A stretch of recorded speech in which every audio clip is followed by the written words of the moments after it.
Hello, and welcome to week 13 of the 2-year Bible study. We are in Exodus chapter 23 and continuing on with the various laws that were spoken about in Exodus 20 through 22. We get additional laws here of justice and mercy. And we see in verse 3 that God says, do not show favoritism to a poor person in a lawsuit. But then over in verse 6 says, do not deny justice to your poor people in their lawsuits. God wants justice for the poor, but not justice that favors the poor. And implied in both of these commandments is that the majority is not necessarily always just.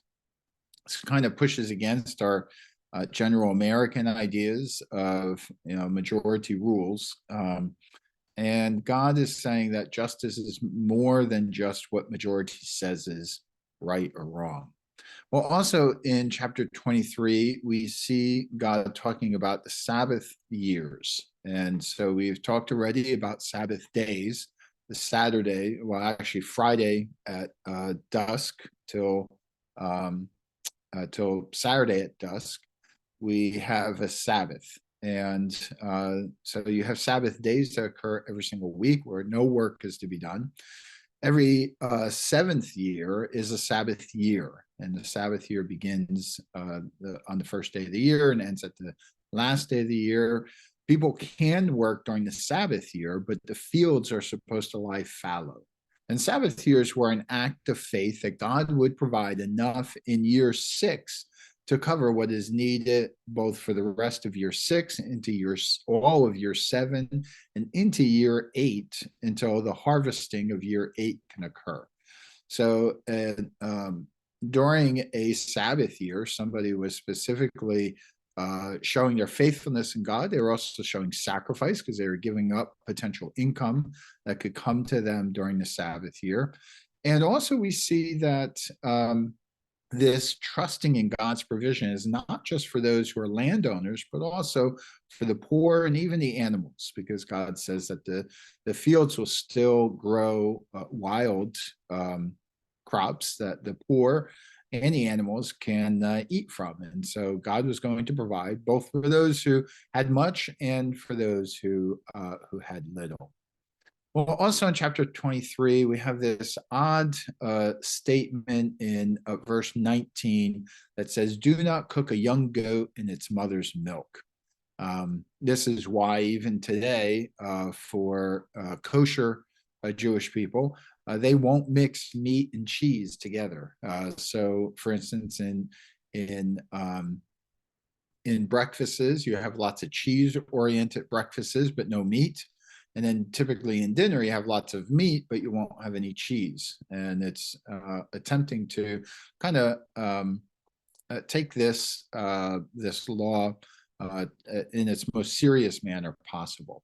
Well, this actually goes to, there's been archaeological evidence of this particular practice of cooking a young goat in milk. The archaeological evidence doesn't specify mother's milk, but it would seem to make sense that boiling a dead goat kid in the milk was really cooking it, especially if it's the mother's milk, in its life-giving sustenance. And so there's this idea of this exchange of life, youth, and life, and probably some form of fertility sacrifice. And so it's not surprising that in the midst of a passage that is focusing on what is the land going to produce, that God is telling the Israelites, don't do what the pagans around you do.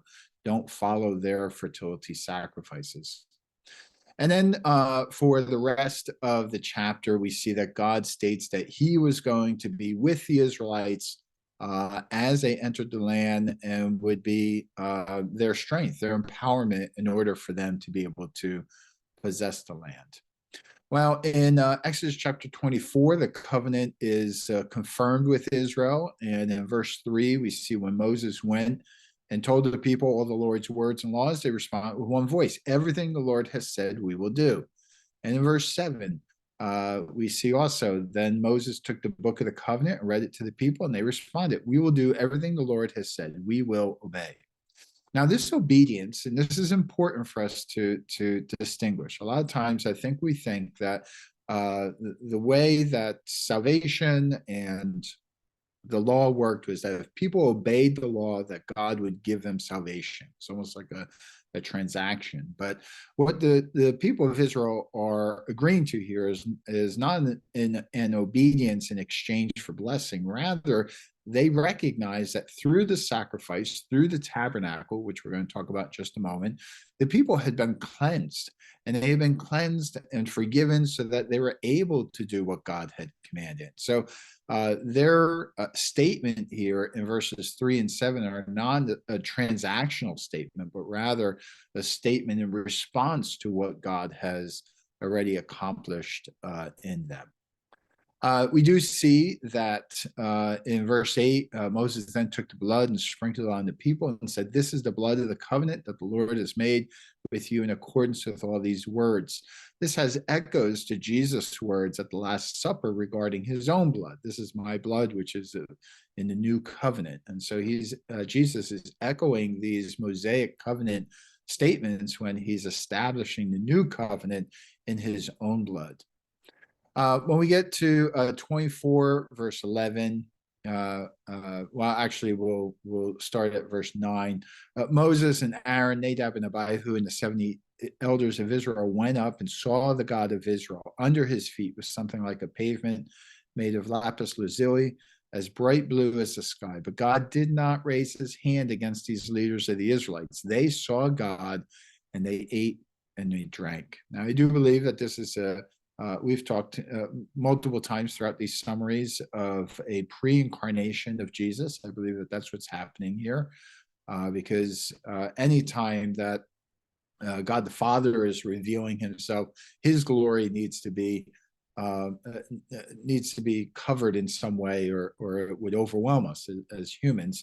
Jesus, on the other hand, both in his incarnation, so after the conception, in the New Testament, but even prior to it, there seems to be a veiling of his glory so that people can be with God face to face. And I believe that that's what's happening here. But more importantly, in this passage, it shows us that when we follow God's direction for approaching him, one can come into his presence. And so this becomes an important precursor to what we're going to discuss in terms of the tabernacle. If we approach God in the way that he has established in the tabernacle, then we can be in the presence of God.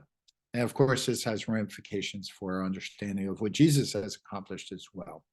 As we move into the tabernacle material in chapter 25, I do want to start out just by saying, notice that the tabernacle articles move from the inside out to start with, and then from the outside in. And then these two central components of the water stand as well as the incense altar kind of connected with each other. And this kind of makes sense. So you started in the Holy of Holies, and God is kind of moving outward to his people, and the people through the sacrifice are moving in towards God. They're cleansed, and when they're cleansed, they can God accepts their prayers that go up in the form of incense. And so we have this relationship, this coming together of God and his people, of course, represented by the priests that are serving in the tabernacle. God is reaching out to the people through this tabernacle and inviting them into presence with him, much like the passage that we read from chapter 24, verse 11. Also, notice the skill needed for all the tabernacle pieces, including woodwork and metallurgy and weaving. Just an incredible amount of skill that is necessary. Well, in chapter 25, starting in verse 3 and onward, all the way through really all the tabernacle descriptions, notice the value that God places on the instruments of worship. This is not something that's just slapped together. This is something that is important and valuable. And of course, has implications in the fact that we become the tabernacle, we become the temple of God. And so certainly he sees us with an incredible amount of value, that the gold and fine linens and silver and whatnot certainly would don't even come close to. Well, in chapter 25 and in verse 15, we see that the poles for the Ark of the Covenant is the very first item that is spoken of, because that is the uniquely focused presence of God. The Ark of the Covenant, the poles are to remain in the rings of this Ark. They are not to be removed. And so the poles, they might be removed in order for there to be some wrapping, but generally speaking, what this means is that the only way that the Ark is supposed to be transported is with the poles. Now, on the website, the Sky Valley Chapel website, there are study materials that are listed, and one of the PDFs there gives a tabernacle items, priestly garments, and the overall tabernacle layout in a single PDF. And I would encourage you to open that PDF, because it'll kind of give you a visual of some of what we're going to be discussing here. So we start out in chapter 25, verses 10 through 22, looking at the Ark of the Covenant.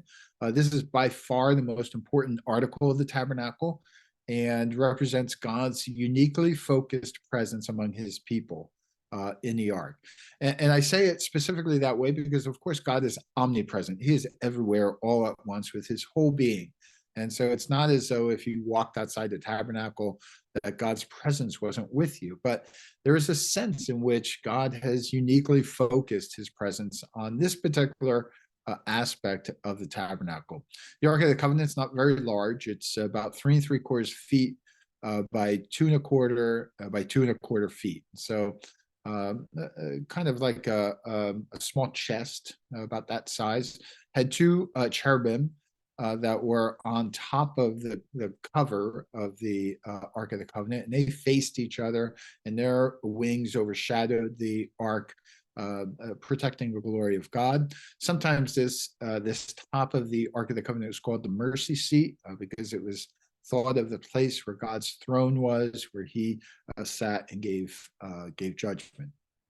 When we get to chapter 25, verses 23 through 30, we move from, so the Holy of Holies, the most central part of or the most important part of the tabernacle, only has the Ark of the Covenant in it. However, outside that room, there's a second room. So if we go from the Holy of Holies, next part, we have the holy place. And the holy place, and this, of course, is moving outward towards the people. In the holy place, we have 3 articles. In chapter 25, we read about the table. Table is about 3 feet long by 1.5 feet wide by 27 inches high. So not a very big table, but represented on it were 12 loaves of bread, and those loaves of bread represent the 12 tribes continuously. So God's people continuously being before God, and also his focus, his protection, his provision for them. And so in a way, it symbolized the meeting together of God and his people. Additionally, the bread, after it was there for a week, was used to feed the priests. So the priests could eat this bread after it had served its purpose in the tabernacle. And then any other various plates, dishes, pitchers, and bowls that were used in the tabernacle worship could also be placed on this table as well. At the tail end of chapter 25, we read about the lampstand. Lampstand is very similar to, if you've ever seen a Hanukkah menorah. The Hanukkah menorah has 9 branches. The tabernacle menorah, the tabernacle lampstand, has 7. And this lampstand was in the presence of God and represented his eternal light. It was never to go out.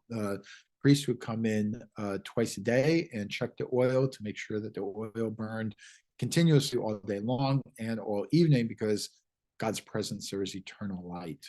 The lampstand itself has some kind of difficult some symbolism to it. I'm not really sure that anybody has a really great grasp on it. We do know that Aaron's rod blossomed almonds, and perhaps this pointed to the priesthood, because each of the arms of the lampstand represented an almond branch. There are 6 branches, and 6 is the number of humanity. and a single branch that brings it to completion, which makes it the seventh one, and possibly speaks of the one priest who is the light of the world to bring completion to humanity. So in that sense, kind of combining both the divine as well as the human, perhaps in this sense, kind of points to Jesus as being the light of the world. In 25 verse 40, I think it's important for us to notice this point. It says, see that you make them according to the pattern shown you on the mountain. So the tabernacle is really only a copy of what Moses is seeing in heaven. And so in some sense, the tabernacle is reflecting the very presence, the very the dwelling place of God in heaven. Well, when we get to chapter 26, we see the various coverings for the tabernacle and its structure as well. There are two sets of coverings, and each set of coverings has two curtains, we could call them. And again, it moves from the inside out rather than the other way around. So the innermost curtain is a fine linen curtain. It has a very high thread count. It's really only visible to the priest because it is covered by all the other curtains, but could be seen when you were inside the tabernacle. And there are 10 curtains of about 42 feet by 6 feet. 5 of them were sewn together, and then 2 large clasps kept them together so they cover the entirety of the Holy of Holies and the holy place. The second curtain is of goat hair, so it's probably black, much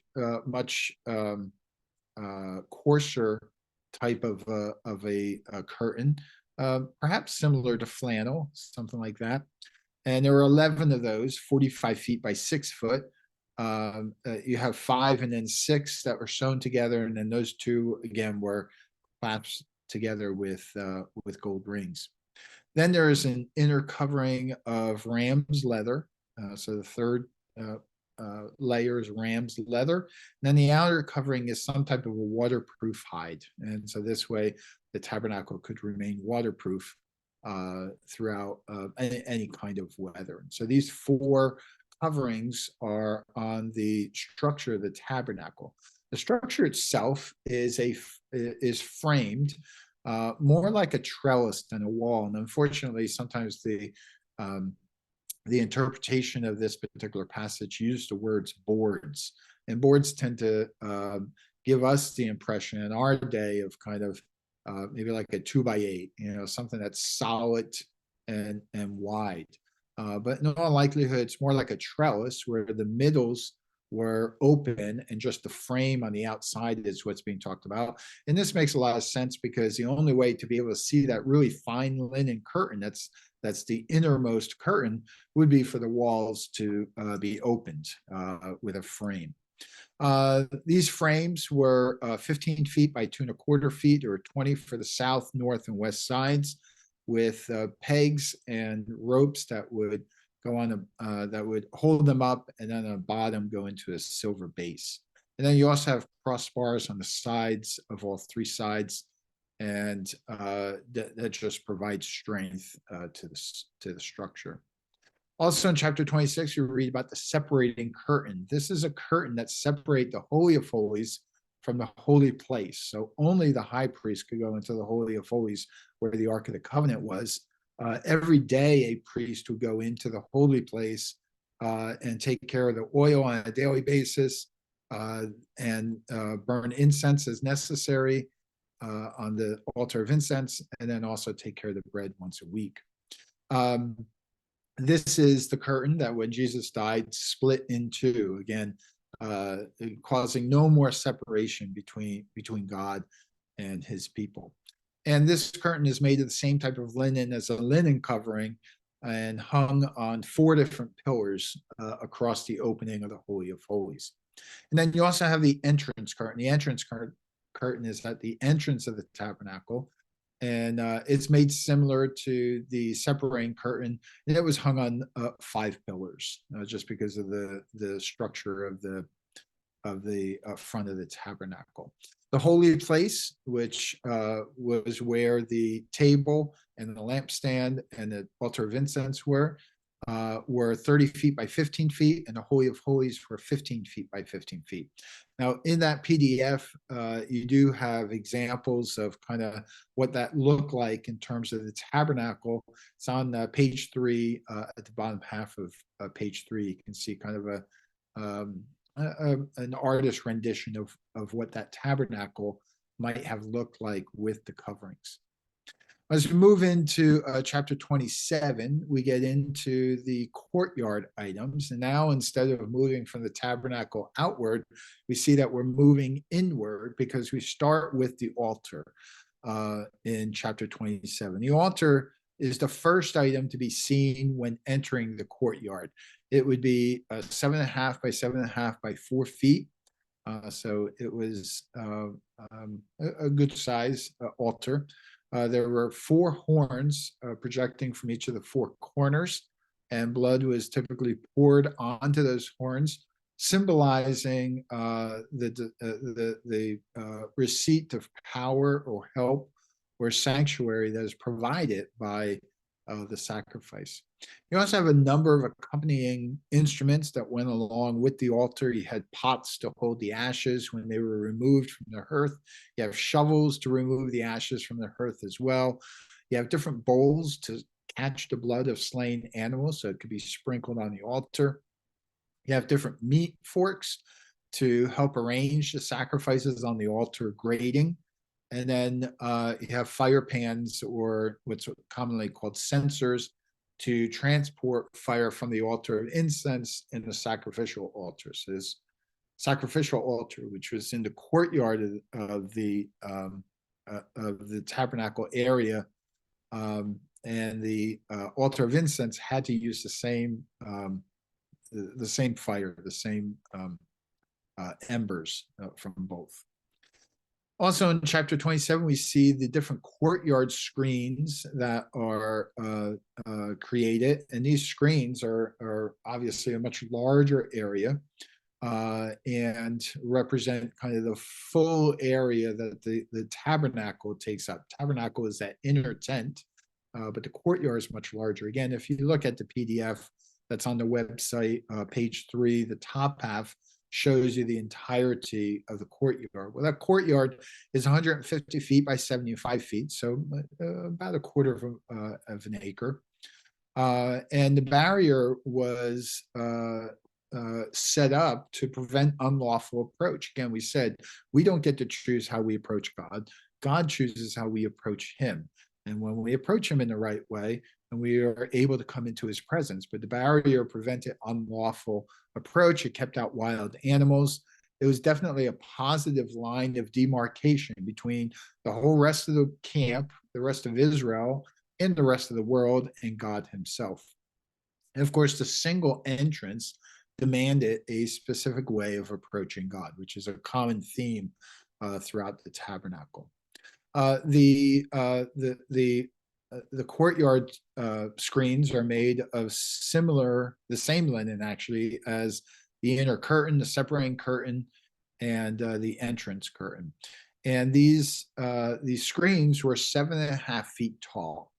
So that outer barrier was 7.5 feet tall, and that would block the view of all persons. Again, we don't get to approach God the way we want to. God chooses how we are going to approach him. There's a post between each curtain and a rod at the top, and so bases at the bottom, and guy ropes in order to create stability. And the tabernacle proper, that tent that has the Holy of Holies and the holy place, that's centered in the western half of the tabernacle courtyard. And the eastern half held the sacrificial altar and the water basin, or the laver. And so this is a rather large courtyard. There were probably a lot of priests moving around all the time. There are certainly animals there. Probably the animals making a lot of noise. If you've ever brought an animal to a slaughterhouse, they kind of know that something's not good for them there. They can perhaps smell the death a little bit. So you have animals making lots of noise. You have the people who are coming and presenting their offerings. So this is it's a very busy place in terms of the courtyard. The entrance to the courtyard was 30 feet wide with three kind of doorways. They were curtained, but the curtains could be opened. And so 30 feet wide is out of a 75-foot wide area is quite a significant opening. You know, God's not making people come through a very narrow place. His tabernacle is open. If you were to approach him in the right way, the opening for you is very wide. Well, chapter 27 in verses 20 and 21 talk about the oil for the lampstands. And these are apparently lampstands that would be scattered around the courtyard to provide light from evening till morning, because it just talks about these lamps being on in the evening till the morning time. The lampstand that was in the holy place had to be on continuously. So these are just lampstands for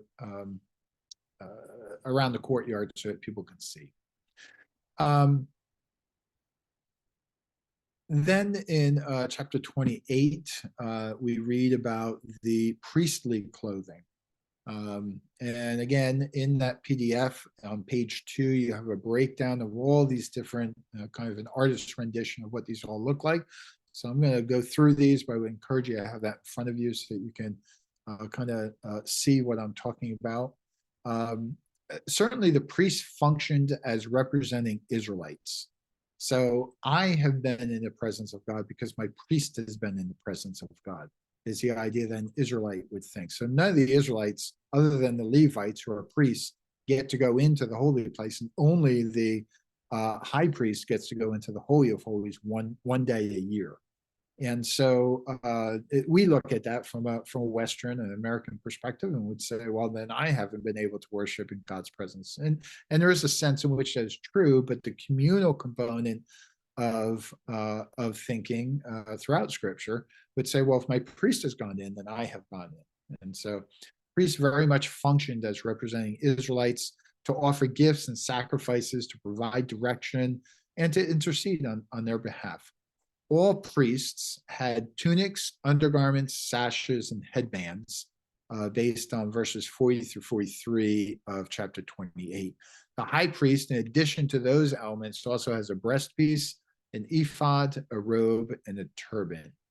Now, and we'll take these in the order that chapter 28 discusses them. So first is the ephod. The ephod was a covering that hung from the shoulders and tied at the waist. And in verse 12, it says that the ephod has stones on the shoulders that have 6 tribes on one stone, engraved on one stone, and 6 tribes on the other stone. And the priest really carries the nation on his shoulders. The oldest sons are on one side and the younger sons would be on the other, but all 12 were represented. The breastpiece is talked about in verses 15 through 30. And this would be a 9-inch by 18-inch piece of cloth that would be folded in half and probably sewn on 2 of the sides.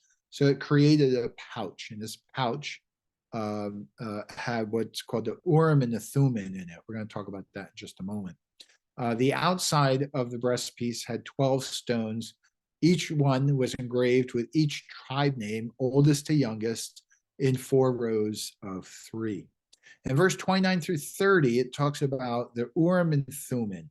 And the Urim and Thummim, we're not exactly sure what they are, but they seem to be perhaps rocks of some sort that were in the pouch and seem to be used to gain direction from God. Now, this direction from God typically was not an open-ended question. Usually the open-ended questions within Israel's history would come either from initially the priests and then ultimately the prophets. However, if leaders or someone needed to have a closed-ended question, a yes or no question, they could go to the priest, and the priest, it seems, would use the Urim and Thummim in order to determine what God's direction was. So certainly they seem to have some significance to revelation from God to the people. And the fact that the Urim and Thummim are in the breastpiece suggests that the decisions of Israel should come from God and direct their heart. You also have the high priest robe, which has bells on it. So you can imagine a high priest, every time he entered into the courtyard or began working in the courtyard, it would be heard. And it says in verse 35 that it would be heard so he would not die. And of course, there's lots of uncertainty about this. Certainly, the priest would die if he became unclean. And so as he walked through the courtyard, it would be a warning to make way so he wasn't touched by anything unclean. It might also be a reminder to the people present that he was ministering on their behalf. Standing in the courtyard, you all of a sudden hear the bells moving. The high priest is coming to minister on your behalf. And in this way, the sound drew all of Israel into the holy place with the high priest. The robe also has pomegranates on it, and this has even less certainty than the bells. Pomegranates seem to be symbolic of life and prosperity, and so a blessing comes through the service of the priest, perhaps. In addition to this, the gold plate, the turban, the tunic, the sashes, the undergarments, these are all common for both the high priest and the priests.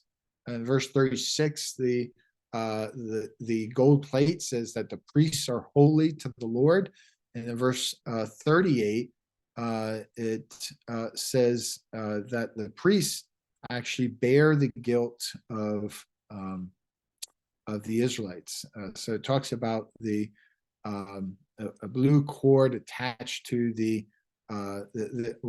gold plate being attached to the turban, and it's on Aaron's forehead in verse 38. And he will bear the guilt involved in the sacred gifts the Israelites consecrate, whatever their gifts will be.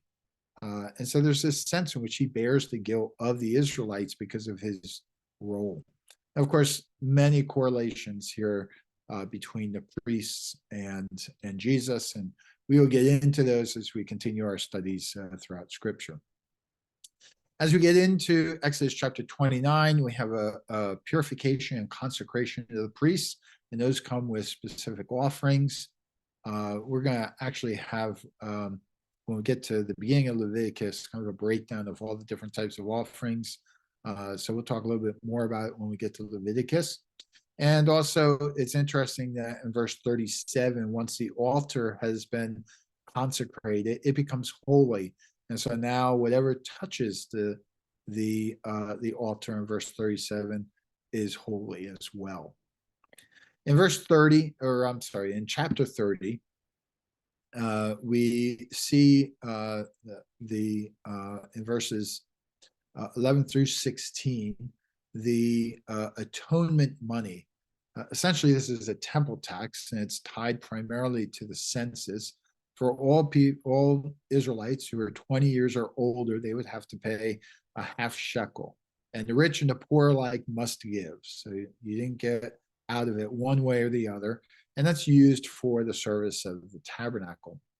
In verse 22 through 38, God gives a recipe for the holy oil and the incense that is to be used in the tabernacle.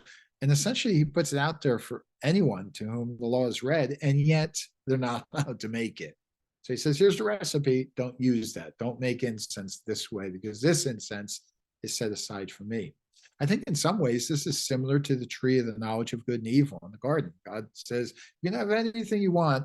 I don't want you to eat the fruit of this particular tree.